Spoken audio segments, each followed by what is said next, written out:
When I was buying my first NAS unit, the Synology DS212, I hesitated a bit as I was entirely convinced that I actually need a network-attached storage device. It didn't take long for me to realize that it was money well spent. Fast forward 5 years, and I have two Synology NAS units sitting pretty in my IKEA IT cabinet, and I cannot imagine my life without them. In this video, I'm taking a closer look at the DS216 II, Synology's entry unit sporting an Intel CPU. But first, let's quickly cover the basics. NAS stands for Network Attached Storage, which itself explains a lot.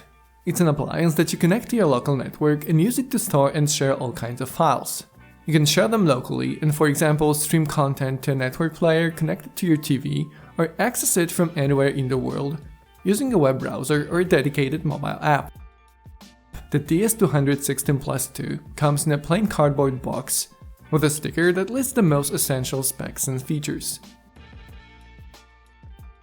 Inside the package, you'll find the disk station unit itself, along with some accessories: power adapter, LAN cable, a set of screws for mounting 2.5-inch drives, and a quick start guide. Outside, the DS216 looks really solid, although a bit plasticky, especially when you compare it to the DS715. Measuring 16.5 by 11 by 23 cm, it's pretty much as small as it can be to accommodate two 3.5-inch drives. The front cover is removable as it enables access to two hot swappable hard drive bays. Up front you will find status, network and hard drives activity LEDs, which can be dimmed or turned off altogether. You can also set up a schedule if you want them to stay on only during the day and off at nighttime. On the front there's also a 3.0 USB port, power button and a copy button for when you want to quickly copy the contents of connected drive to a specified location. Left and right sides are slightly perforated. On the back there's a 92mm fan, two USB 2.0 ports, 1 gigabit LAN port and a power connector. There's also SATA connector for hooking up Synology's expansion units.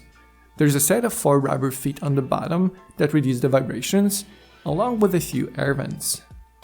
DS216 sports a dual-core Intel Celeron N3060 CPU clocked at 1.6 GHz with 2.48 GHz boost clock. It's a 6-watt TDP Braswell chip with 2 MB of level 2 cache.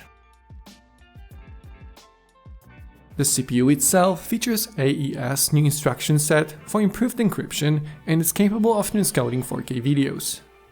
The unit has 1 GB of DDR memory, which should be enough for most home users. For power users who want to take full advantage of the Synology's DSM, this might be insufficient. The good news is that the CPU supports up to 8 GB of memory, and the memory module itself isn't soldered onto the PCB. So if you don't mind getting your hands dirty and you're willing to give up your warranty, you can actually upgrade the memory to 8 GB. Disk Station 216 supports 2.5 and 3.5-inch drives up to 10 TB. With the two bays loaded, you can achieve as much as 20 TB of total capacity, depending on how you configure your storage. I highly recommend going RAID 1, which mirrors contents of one drive to another, so in case one of the drives fails, you don't lose your precious data. But it's just me. Now let's talk power consumption, which is quite essential for a system that's operating 24/7. Loaded with two 1 TB Seagate Iron Wolf drives, the unit draws a very reasonable 15 watts from the wall when idling and 17.5 under full load. With hard drives hibernation enabled, this figure drops to as little as 6 watts. Setting up Synology is very straightforward. Take the front cover off. Push the retention clip up and slide the caddy out. Remove the hard drive brackets by pulling them outwards, place the hard drive on the caddy with the SATA ports facing back and replace the brackets. Slide the caddy in and do exactly the same with the second drive. Note that you don't need 2 drives to get you going. You can set up everything with only one hard drive and add another one after a while. Once you load your hard drives, replace the front cover, connect the LAN cable and the power cable, and push the power button. Go to Synology's website and download Synology Assistant app and the latest release of the DiskStation Manager.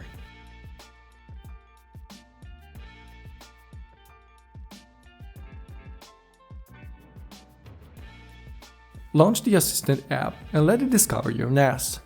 Right-click it and select Install. Navigate to the DSM image and proceed with the installation. When it's finished, navigate your web browser to the DSM and log in using the credentials given during the setup procedure. A simple wizard enables creating a quick ID account, which enables convenient access to the unit outside your local network without having to configure port forwarding on your router. The web interface is quite user-friendly, and it really shows that the company invests a lot of R&D time in its development. The main configuration is carried out in the control panel. Here you can set up user accounts and grant access to shared folders and applications, as well as configure services running on your Synology server and many other advanced features. If you're overwhelmed by the number of different options, you can switch to basic mode and slowly get acquainted with the DSM. Package Center is Sinologist Repository for applications that can be installed on your DiskStation, enabling you to fully take advantage of its potential. And there are plenty of those, both created by Synology themselves, as well as third-party developers. PhotoStation is obviously for managing your collection of cat pictures.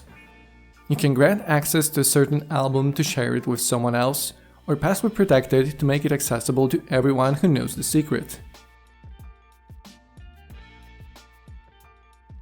The Surveillance Station will capture image from your IP cameras, so you can keep an eye on your cat when you're away.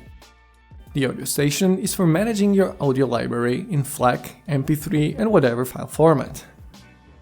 The Web Station is a full-blown web server where you can host a few websites, both static and dynamic. Cloud Station enables synchronizing local folders across a number of devices.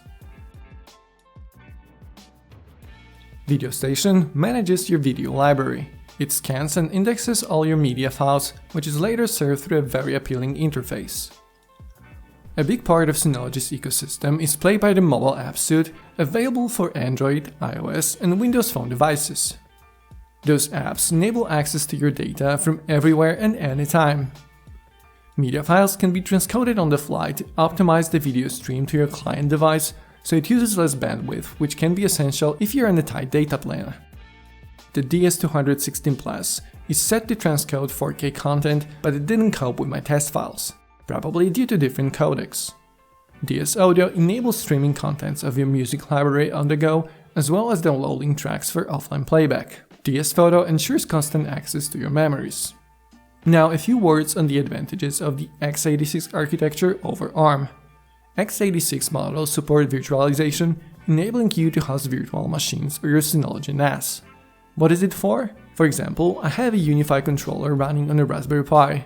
With virtualization, I can transfer this piece of software to a Docker container on the Synology.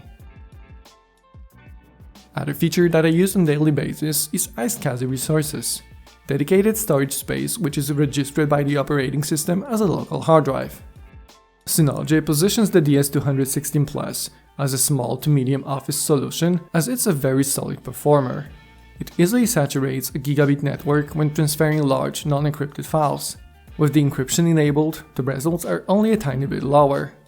Reading and writing 500 files ranging from a few hundred kilobytes to a few megabytes obviously wasn't as fast, but it's worth to point out the read-write performance increase when using the iSCSI protocol. DiskStation 216 Plus is pretty quiet. From a distance of 1 meter, you can hear a discrete hum coming from the fan, which can operate in 3 modes. Close in the cabinet, it's practically inaudible.